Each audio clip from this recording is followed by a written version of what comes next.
नमस्कार, आपका स्वागत है। जय श्री कृष्ण, राधे राधे। भक्तों, मकर संक्रांति के दिन गाय को चुपचाप खिला देना, यह एक छोटी सी चीज पूरे साल जमकर धन बरसेगा और जीवन में कभी पीछे मुड़कर देखने की जरूरत नहीं पड़ेगी। जी हाँ दोस्तों, देखिए पूरे सप्ताह संबंध 4 वर्षों के बाद मकर संक्रांति पर एक अद्भुत सहयोग बन रहा है। यदि आपने चुपचाप बिना किसी को बताए गाय को या एक छोटी सी खिला दी तो तुम्हारे 7 जन्मों के पितृ दोष दूर होंगे, ग्रह दोष दूर होंगे, वास्तु दोष दूर होगा और तुम्हारे जीवन में जो भी दुख है, तकलीफ है, दर्द है, वह सभी चीजें जड़ से मिटेंगी। और मित्रों, जीवन में इतना धन आएगा कि संभाले नहीं संभाल पाओगे। ना अन्न की कमी होगी और ना धन की कमी होगी। जी हाँ, देखिए आज इस उपाय की व्याख्या मैं वीडियो में करने वाला हूँ। वह उपाय बहुत साधारण है, लेकिन उस उपाय के साथ के जो नियम है वह नियम बहुत कठोर है और उन नियम को जानना ही आपके लिए बहुत जरूरी होगा। क्योंकि देखिए, उपाय तो लोग आसानी से कर लेते हैं, लेकिन उपाय करने के बाद उन संकल्पों का ध्यान नहीं कर पाते हैं जो संकल्प उपाय से संबंधित होते हैं। देखिए वह गुप्त चीज आखिर क्या है जो आपको गौ माता को खिलानी है और मकर संक्रांति और गौ माता का संबंध क्या है, यह बात भी मैं इस वीडियो में आपको बताऊं। तो देखिए, मेरा आपसे हाथ जोड़कर एक छोटा सा अनुरोध है कि आप सभी इस छोटी सी वीडियो को शुरू से लेकर अंत तक ध्यान से जरूर देखना, क्योंकि इस वीडियो में मैं आपको बताऊंगा कि गौ माता और मकर क्या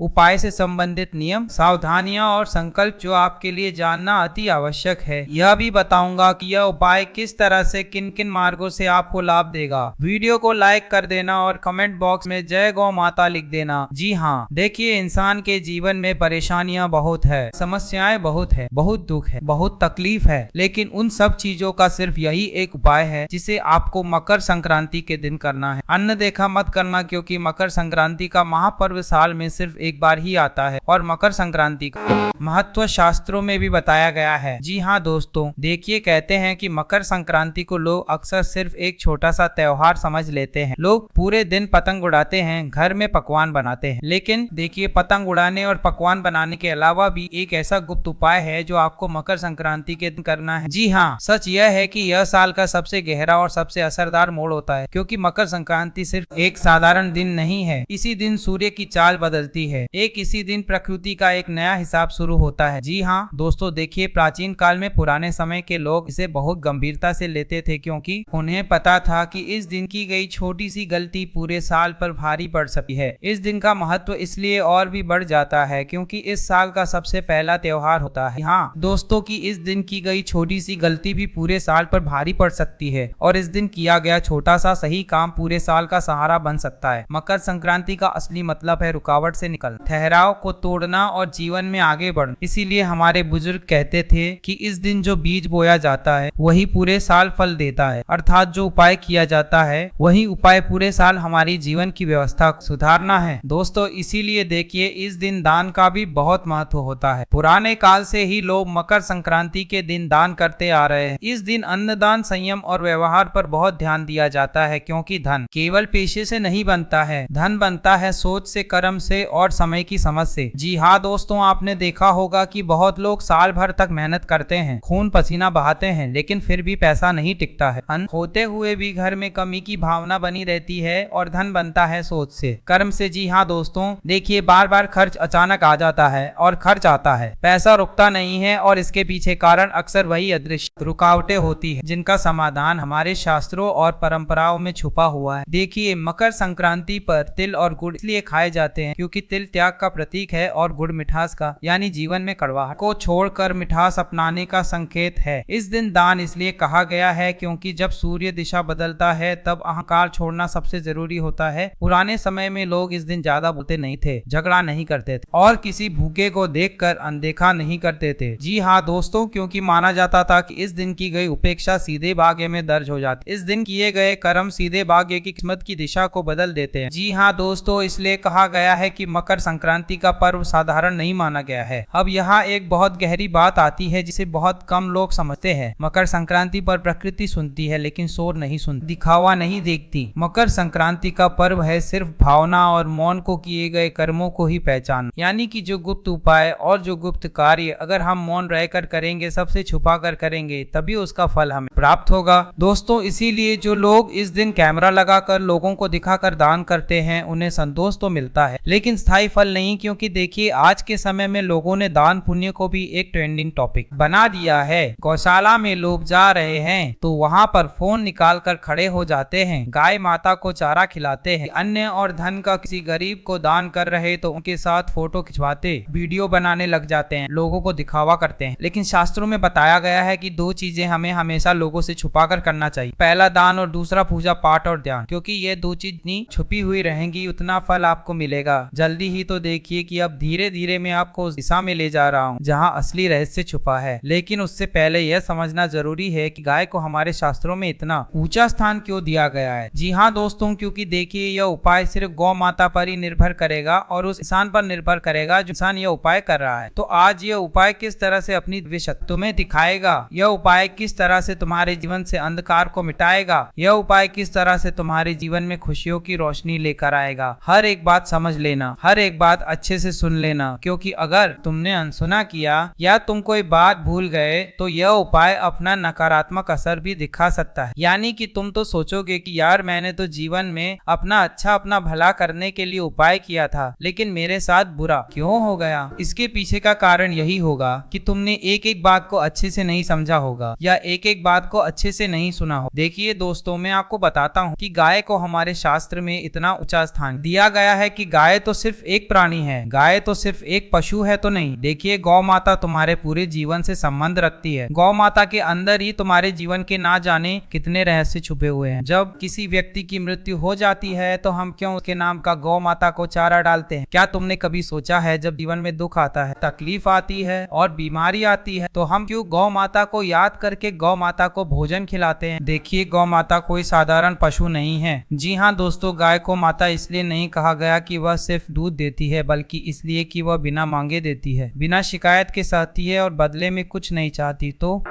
यही प्रकृति का स्वभाव है। देखिए जिस घर में गाय का सम्मान होता है वहाँ केवल धन नहीं बल्कि स्थिरता, और स्थिरता के बीच दोस्तों धन टिकता है। लेकिन ध्यान रखिए, यहाँ मैं किसी को दिखाने वाला उपाय नहीं बता रहा, ना ही कोई ऐसा काम जो बाजार में बिकता हो, क्योंकि मैं गारंटी के साथ कहता हूँ कि पूरे यूट्यूब पर आपको आज से पहले इस उपाय के बारे में किसी ने नहीं बताया होगा ना, किसी कथावाचक ने बताया होगा ना, किसी गुरुजन ने बताया होगा ना, किसी विशेष पंडित या ज्ञानी ने बताया होगा, क्योंकि यह उपाय इतना गुप्त है कि इस उपाय का उल्लेख किसी भी शास्त्र में नहीं मिलता है। जी हाँ दोस्तों, यह उपाय सिर्फ किया जाता है सच्चे मन से, सच्चे दिल से, पवित्र कर्म से। जी हाँ दोस्तों, देखिए कि जो उपाय मैं बता रहा हूँ वह उपाय हमेशा चुपचाप किया जाता है, और अब तक जो मैं बता रहा था वह भूमिका थी, क्योंकि अगर आप सीधे उपाय पर आ जाते तो उसका असर आधार रह जाता। अब ध्यान से सुनिए, क्योंकि यहाँ से बात गुप्त हो जाती है और यहीं से इस उपाय का असली महत्व और इस उपाय की असली प्रक्रिया शुरू होती है। जी हाँ दोस्तों, बता देता हूँ। सबसे पहले तो मकर संक्रांति का जो दिन है उस दिन आप सुबह ब्रह्म मुहूर्त में उठिए। चाहे आप पूरे साल किसी भी समय उठते हो, सुबह 9 बजे, 10 बजे या 11 बजे, उससे कोई फर्क नहीं पड़ता। लेकिन मकर संक्रांति के दिन आपको एक खास समय पर जागना है, इसे ब्रह्म मुहूर्त कहा जाता है। इसका मतलब यह नहीं है कि उठते ही ठंडे पानी से नहाना है। बात इतनी सी है कि उस पवित्र दिन सुबह जल्दी उठकर स्नान करें और उसके बाद अपने मन को शांत रखें। कोशिश करेगी ज्यादा बोलचाल न हो, किसी से लंबी बातें न करें और ना ही अपनी भावनाएं इधर उधर फैलाएं। बस मन ही मन भगवान का स्मरण करते रहे, का नाम जपते रहे। उठते ही मोबाइल देखने की आदत उस दिन छोड़ दे। अपने मन में यह भावना रखे कि आज आप ठीक करने जा रहे हैं, कुछ सुधारने जा रहे हैं, ना कि कुछ मांग। इस पूरे उपाय का असली उद्देश्य यही है कि यह आपके जीवन में नई दिशा लेकर आए। जो बिगड़ा हुआ है उसे धीरे धीरे संभाल। इसलिए मन में यही रखें कि आज मैं कुछ सही करने जा रहा हूँ। इसके बाद जो काम करना है वह दिखने में बहुत साधारण लगता है, शायद इसी वजह से लोग इसे हल्के में ले लेते हैं, लेकिन इसकी ताकत इसी सादगी में छिपी है। यह कोई बड़ा दिखावा वाला उपाय ना ही इसमें किसी मंत्र या विशेष नाम का उच्चारण करना होता है। बस समझदारी और श्रद्धा के साथ इसे करना होता है। आपको कुछ सफेद तेल, काले तेल, थोड़ा सा गुड़ का चूर्ण लेना है। अगर घर में गुड़ का टुकड़ा है तो उसे पीसकर चूर्ण बना ले। फिर उसमें कुछ कच्चे चावल के दाने मिला। इसके बाद थोड़ा सा काला नमक और थोड़ा सा सेंधा नमक डाले। ध्यान रहे कि साधारण नमक नहीं डालना है। अंत में गाय का शुद्ध घी 1 चुटकी मिलाए। यह सब मिलाकर किसी थाली में सजाने की जरूरत नहीं है, इसे सीधे अपनी हथेली में रख। अब इस मिश्रण को अपनी हथेली पर रखकर गाय को खिलाएं। अगर गाय अपनी जीभ से आप हथेली को छू ले तो समझ ले कि ने आपके दुखों को अपने भीतर समेट लिया है। यह एक संकेत माना जाता है। थाली में रखकर देने पीने से उतना प्रभाव नहीं होता जितना हाथ से खिलाने में होता है। इस उपाय को करने के बाद किसी को बताना नहीं है, ना ही दिखावा करना है। सबसे जरूरी बात यह है खिलाते समय मन में कोई इच्छा ना रखें, ना कुछ मांगे, ना किसी के बारे में अच्छा बुरा सोचें। मन बिल्कुल खाली रखें, बस इतना भाव रखें कि जो होगा वही सही होगा और जो माता मेरे लिए तय करेंगी उसी में मेरी खुशी है।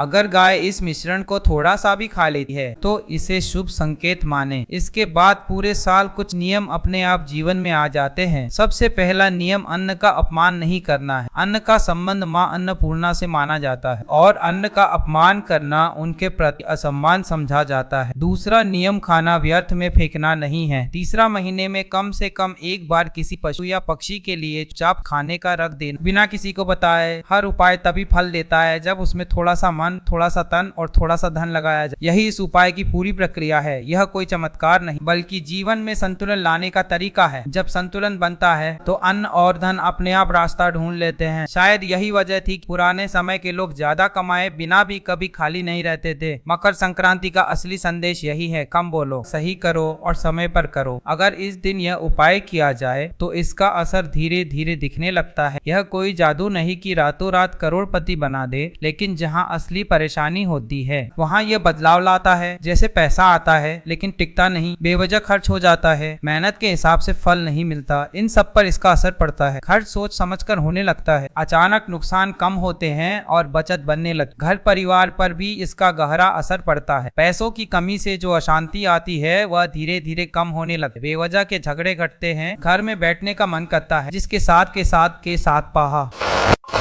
और एक दूसरे की बात सुनने की क्षमता बढ़ती है। कई लोग यह भी महसूस करते हैं कि घर में खाने की बरकत बढ़ जाती है और भोजन की कदर अपने आप होने लगती है। रिश्तों और विवाह की बात करें तो यह उपाय सीधे शादी नहीं कराता, लेकिन रिश्तों में आने वाली अड़चनों को कम करता है। बार बार बात बिगड़ जाना, सही रिश्ता आते आते टूट जाना, इन सब पर इसका असर पड़ता है। विवाहित लोगों के लिए यह समझ और सहनशीलता बढ़ाता है, जिससे संबंध मजबूत होते हैं। मानसिक स्थिति और आत्मविश्वास पर भी इसका प्रभाव पड़ता है। बाहर से लोग भले ही ठीक दिखे, लेकिन अंदर से डर, चिंता और असुरक्षा में रहते हैं। इस उपाय के बाद मन हल्का लगता है, बेवजह की बेचैनी कम होती है और व्यक्ति को महसूस होता है कि चीजें उसके खिलाफ नहीं बल्कि उसके साथ चल रही है। यही आत्मविश्वास आगे चलकर सफलता का रास्ता खोलता है। व्यापार और कामकाज में भी इसका असर दिखता है। गलत समय पर गलत फैसले लेने से जो नुकसान होता है वह कम होने लगता है। निर्णय शक्ति मजबूत होती है, ग्राहक धीरे धीरे बढ़ते हैं और अटके हुए काम चलने लगते हैं। मन का भ्रम कम होता है, जिससे इंसान खुद पर मुसीबतें नहीं बुलाता। यह बदलाव अचानक नहीं आता बल्कि धीरे धीरे महसूस होता है। अगर आप मकर संक्रांति के दिन इस उपाय को श्रद्धा और नियमों के साथ करेंगे तो इसका असर जरूर दिखेगा। बस हर छोटी बात का ध्यान रखें, साथ मौन, शुद्ध भावना और किसी भी तरह की मांग से दूरी। आखिर में यही कहा जा सकता है कि यह उपाय जीवन में संतुलन, शांति और स्थिरता लाने का एक सरल तरीका है। दिखने में छोटा है लेकिन असर गहरा है। जो इसे समझ लेता है उसके घर से धीरे धीरे कमी का भाव खुद ही बाहर निकलने लगता है।